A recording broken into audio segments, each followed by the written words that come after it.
خلاص بشكل رسمي عموته خلصت الحدوته. عموته او اسود الرافدين بعهدة عموته. العقد تم الاتفاق بشكل رسمي بين الاتحاد العراقي لكرة القدم مع المدرب المغربي حسين عموته. مدة العقد ستكون عام قابل للتجديد. يبدأ العقد يعني من 1/5 راح يكون العقد بين الاتحاد العراقي والمدرب المغربي حسين عموته. نجي قيمة العقد اللي كشفها مصطفى كريم واللي باقي الأسئلة وما أعرف من ممرر لهاي المعلومة.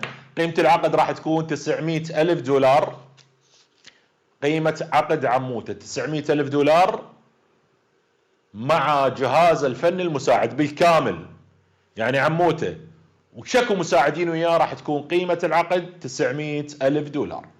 الكابتن عدنان درجال غادر صباح اليوم إلى مدينة أبو ظبي الإماراتية من أجل الجلوس والاتفاق مع إدارة أبو ظبي أو مع إدارة نادي الجزيرة الإماراتي وحسين عموته للاتفاق وإتمام كل تفاصيل العقد.